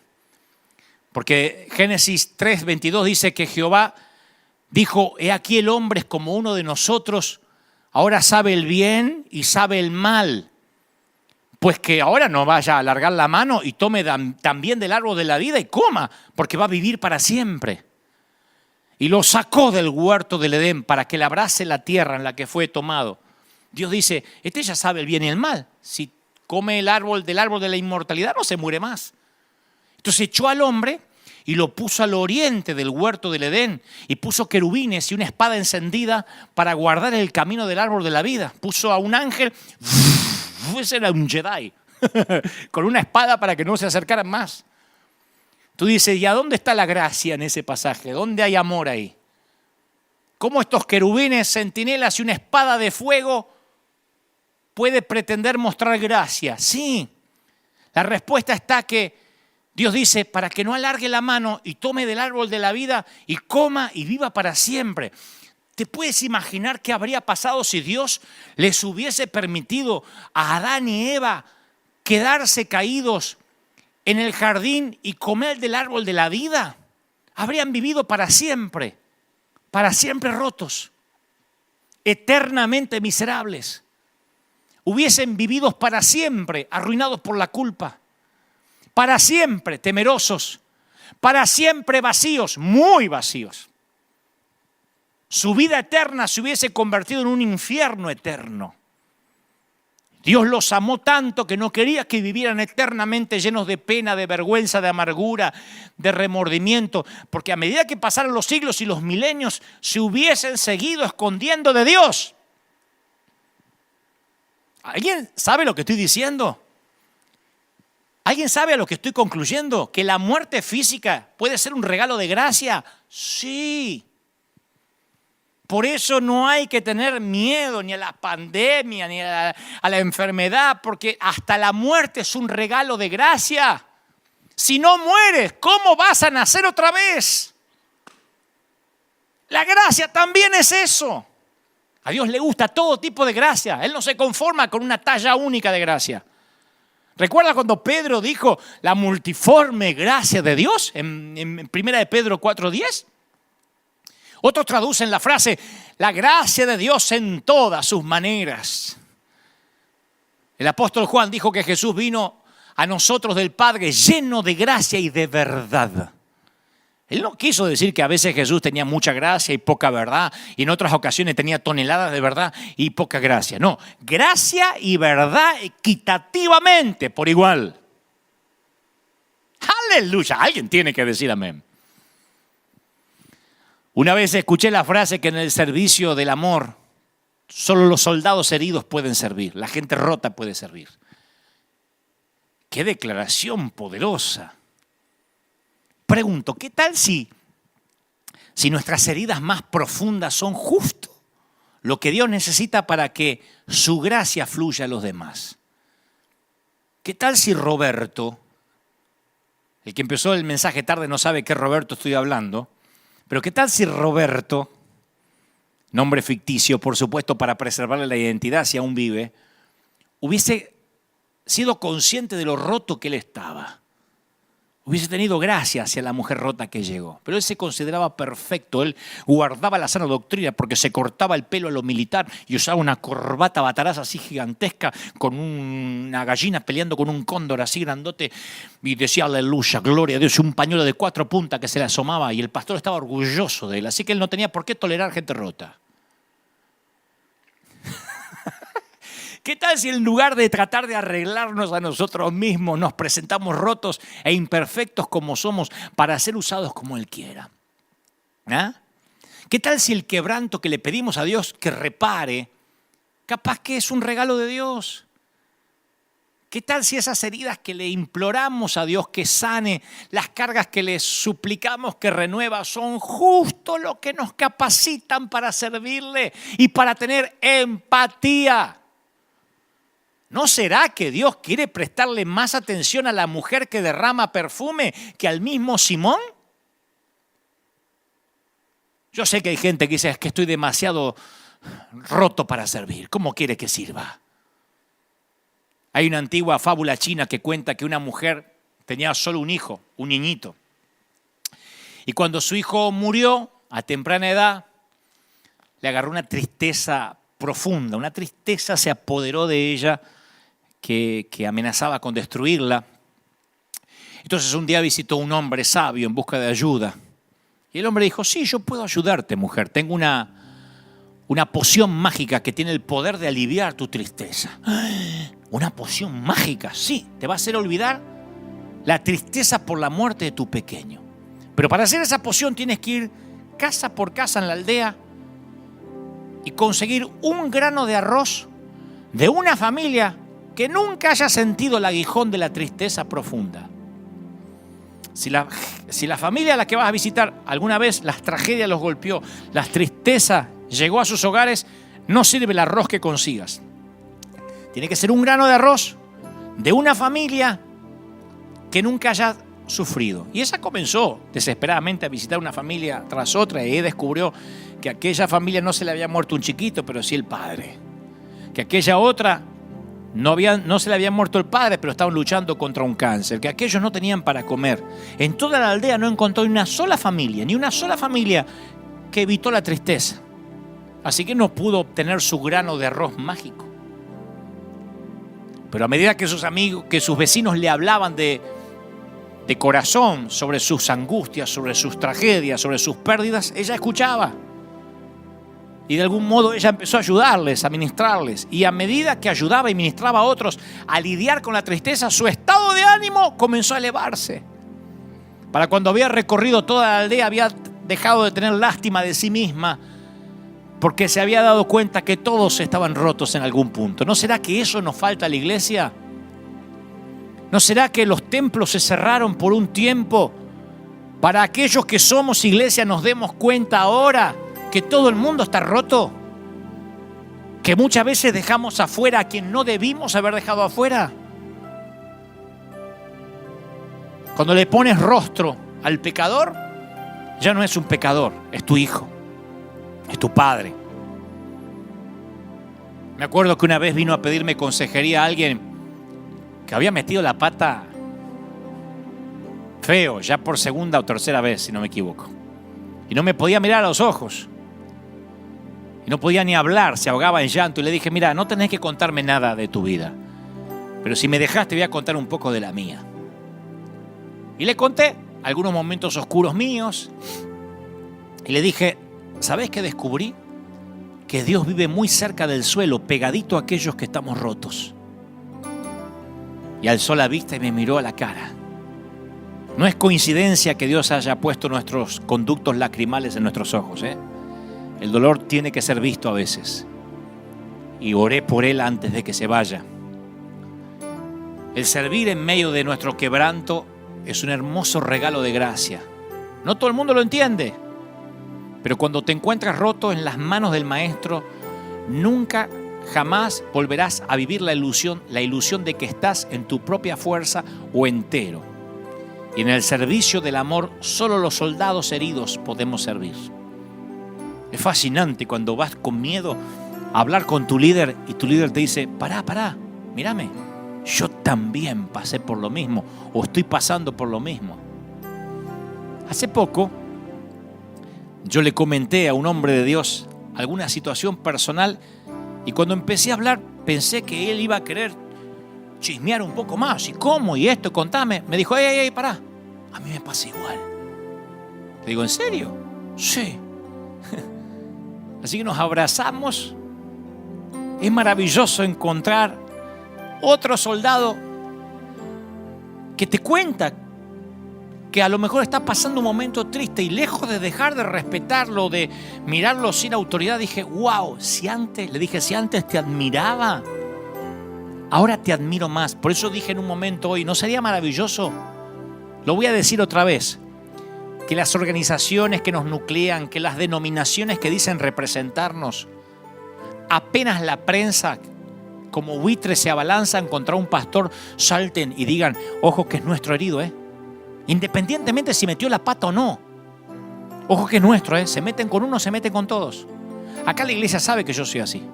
Se meten con uno, se meten conmigo. No, pero no sabés lo que hizo y es de River. Te metes con él, no toques a mis hijos. Te metes con uno y te metes con todos. Y te metes conmigo. Y te metes con el Dios al que sirvo. En cambio, los que se sienten enteros están siempre del otro lado de la doctrina. Los que somos llamados a servir, llevamos nuestras heridas bien. Las cicatrices tienen una belleza especial. El llamado nunca oculta las cicatrices. Los que miran siempre finito saben que yo tengo los dedos torcidos. Porque se me torcieron por alguna razón. Y yo siempre oculté durante muchos años la mano porque me avergonzaba. En las conferencias de prensa metía esta mano debajo. Pero me di cuenta que las cicatrices son las historias de tu vida. Tengo otra cicatriz inmensa aquí, de cuando era chiquito y le fui a sacar la comida a un tremendo perro, un Doberman negro. Ese día aprendí que a los Doberman hay que dejarlos comer solos, principalmente si tienes 5 años. Quien no tiene heridas no ha peleado ninguna batalla. Yo suelo hasta desconfiar de la gente que no muestra heridas, que no tiene heridas. Porque las heridas de la vida son una placa de honor. Las heridas muestran que no te retiraste, que fuiste la resistencia, que no te rendiste. Muchas veces yo me enfrento a la encrucijada en la cual tengo que decidir si permanecer o retirarme de al lado de hombres de Dios que a veces fallan, que tienen fallas morales, que meten la pata, que dicen cosas poco felices, que se equivocan y van ahí los buitres y le editan un videíto en YouTube y ya le ponen apóstata, hijo del diablo. Muchas veces yo tuve que debatirme si alejarme o acercarme. La mayoría no quiere ni siquiera sacarse una foto con ellos. Porque la gente empieza a criticarte con quien te saca fotografía, ¿no? Menos mal que no había Instagram, ni había selfies en los tiempos de Jesús, sino lo hubiesen crucificado mucho antes, no hubiese permanecido 3 años de ministerio.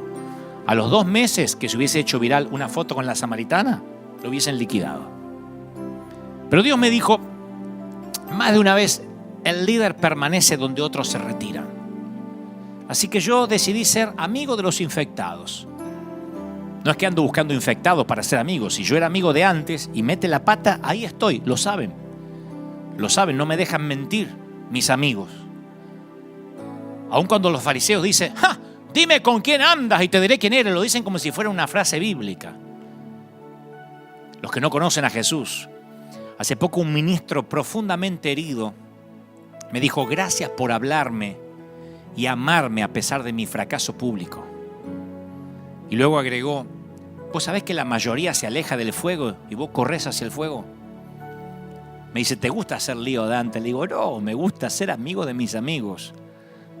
Y como dijo alguna vez Max Lucado, algún día puede que yo también necesite gracia. Y me aseguraré de sembrar gracia. Porque si yo ando por ahí sembrando justicia, no querré cosechar justicia. Yo no quiero justicia para mí. No reclames justicia. Tú no sabes lo que quieres cuando reclamas justicia. Pide gracia, pide misericordia.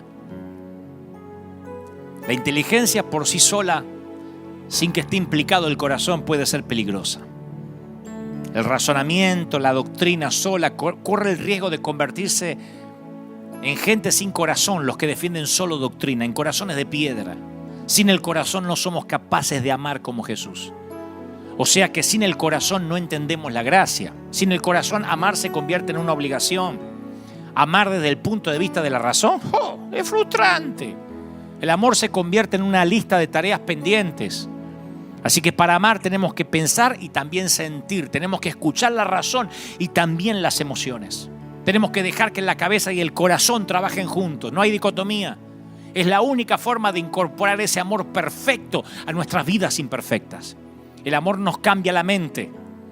Dejar que tu corazón tome parte de la conversación va a ser una revolución para tu forma de pensar. A eso se refería Pablo cuando decía, sean transformados mediante la renovación de la mente. Tú no puedes ser una persona crítica y un dador de gracia al mismo tiempo. Si vas dando lecciones por ahí de superioridad moral, seguro que a ti te juzgarán del mismo modo. Ahora es posible que aunque hayas experimentado la gracia de Dios en algún momento, no sientas el amor de Dios en todo momento. Y ahí es cuando caemos en la costumbre de intentar ganarnos la gracia. Es como si nos encontráramos en una búsqueda para establecer nuestro valor, para establecer nuestra valía, para merecerlo. Y esa búsqueda infructuosa hace que sea imposible que podamos amar como Jesús. ¿Por qué? Porque no podemos darle gracia a los demás cuando no recibimos esa gracia para empezar. Cuando estamos ocupados, ganándonos la aceptación de Dios, empezamos a pensar que todos deben ganársela también. Y juzgamos. Y nos empezamos a sentir superiores moralmente.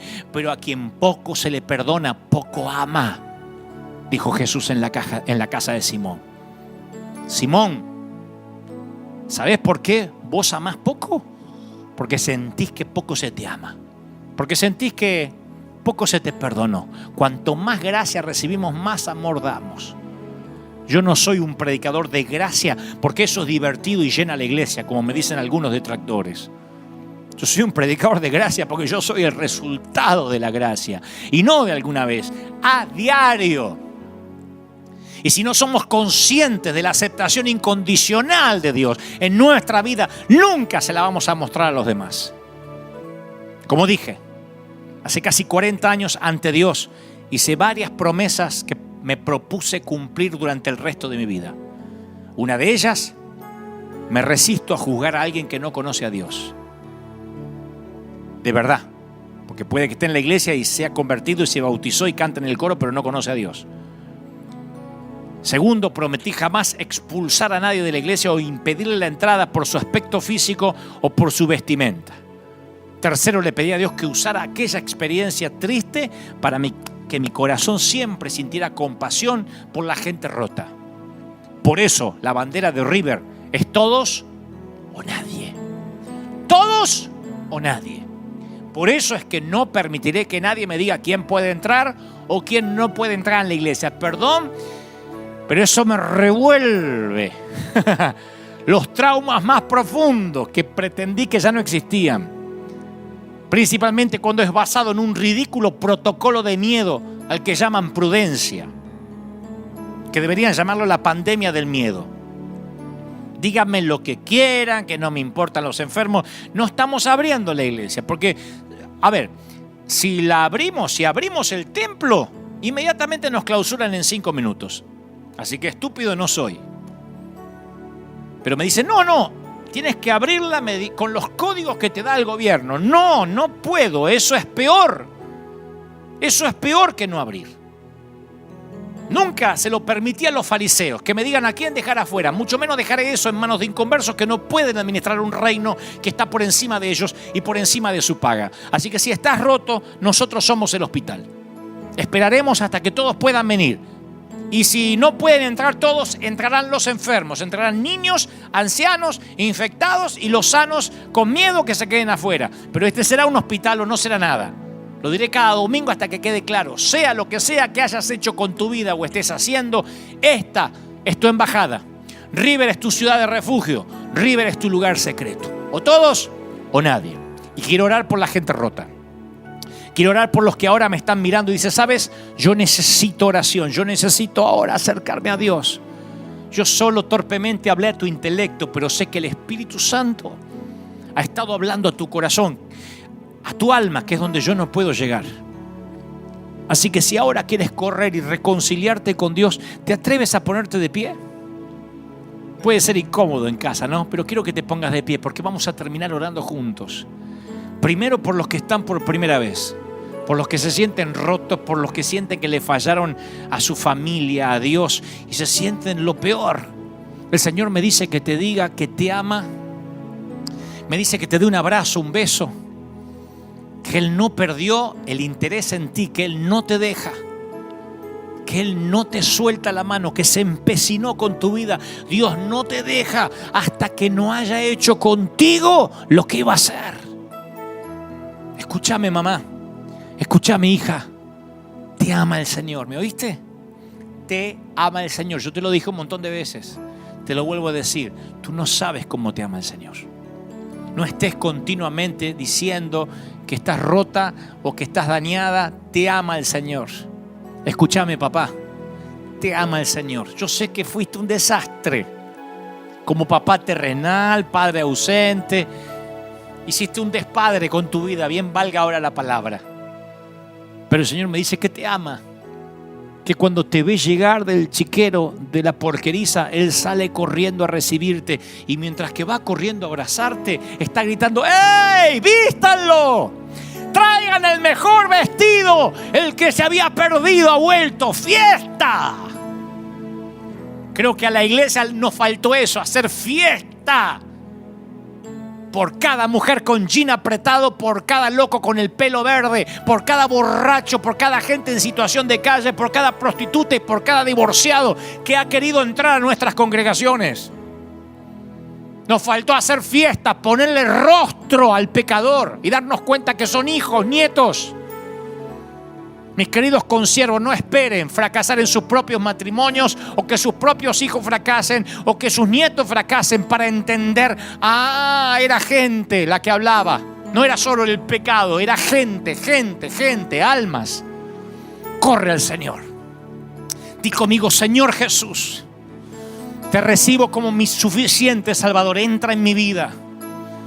Te acepto. Gracias por morir por mí en la cruz del Calvario.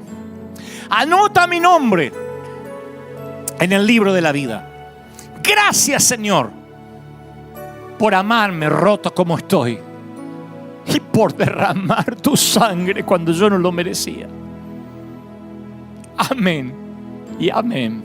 Vamos a ponernos de pie todos, vamos, en casa, nuestra iglesia, la gente que nos está mirando en casa, vamos a orar.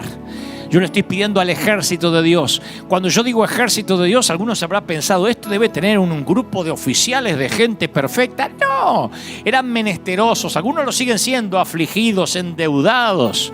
Son los que conmigo en la cueva de Adulán se hicieron guerreros fuertes. Y no porque no tengan heridas, y no porque la vida no los haya vapuleado, golpeado, sino porque se han levantado. Porque cuando meten la pata, el primer lugar que corren es aquí. Porque dicen: River es un hospital del alma. Porque dicen: la iglesia es un sitio para gente rota. Porque cuando se equivocan lo confiesas inmediatamente y dices: Señor, grandes son tus misericordias cada mañana. Yo estoy orando ahora por los que están rotos. Oro por la gente que está en distintas partes del mundo. El Señor me está mostrando gente que ha estado herida, gente que se ha sentido sola en esta pandemia, abandonado a veces por siervos, abandonado por sus hermanos. El Señor me dice que te diga: yo te estoy atrayendo a mí, yo te estoy sosteniendo, no temas, he aquí lo que viene será mayor, he aquí no te dejo, dice el Señor.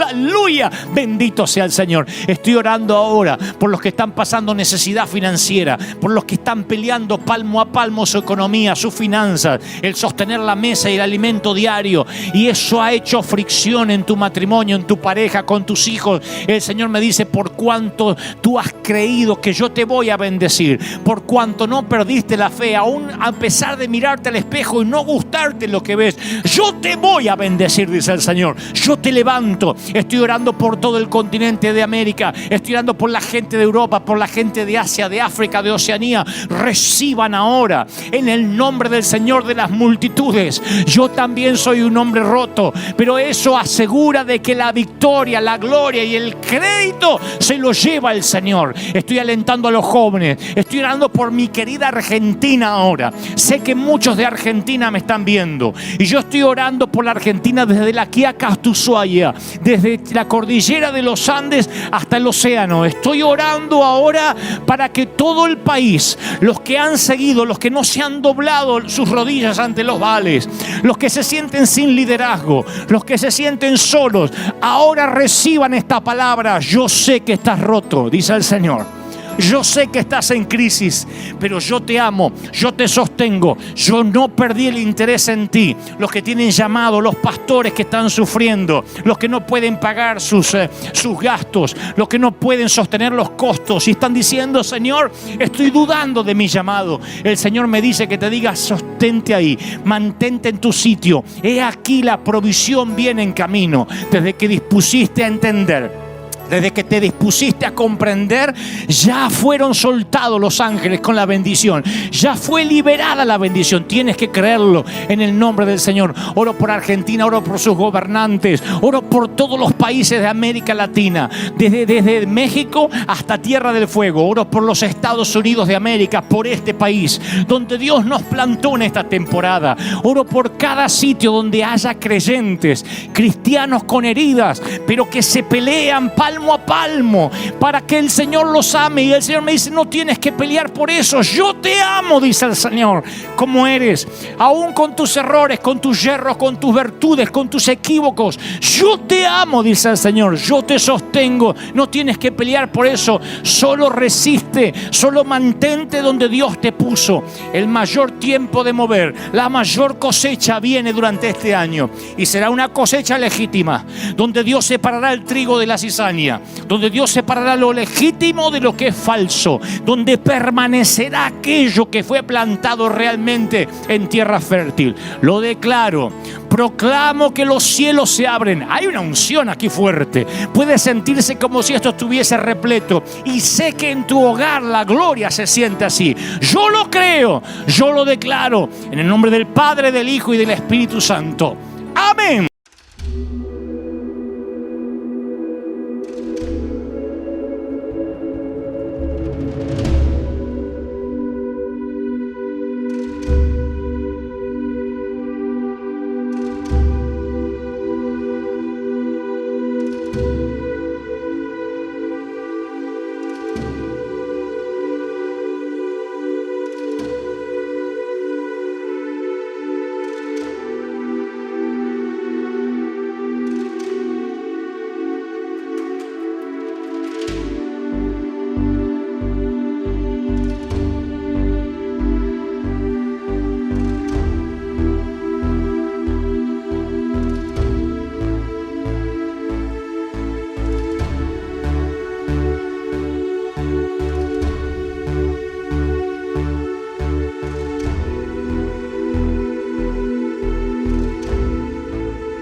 Michigan's tide. Neon dreams paint the city side by side. Got my boombox thumping, hairspray in the air. Tonight's the night, baby, anything can happen, I swear. He's got eyes like fire, a smile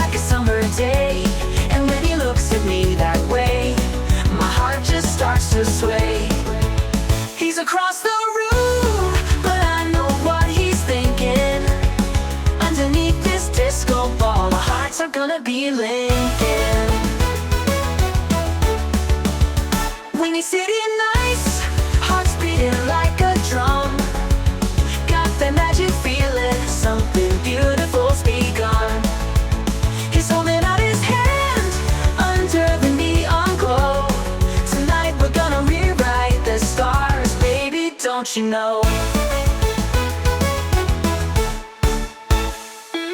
We're cruising down Lakeshore Drive, radio blasting our song. He's holding my hand tight, knows how to treat a girl right all night long.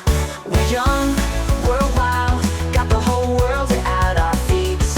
This feeling's electric, baby, can't you feel the heat? He leans in close, whispers secrets in my ear. The city fades away, all I hear is him right here. Fireworks in my soul, this moment's meant to be. Underneath the Chicago moon, he's everything to me. He's got eyes like fire, a smile like a summer day.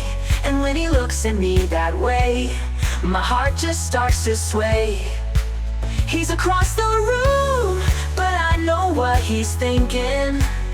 Underneath this disco ball, our hearts are gonna be Lincoln. Windy City nights, hearts beating like a drum. Got that magic feeling, something beautiful's begun. He's holding out his hand under the neon glow. Tonight we're gonna rewrite the stars, baby, don't you know?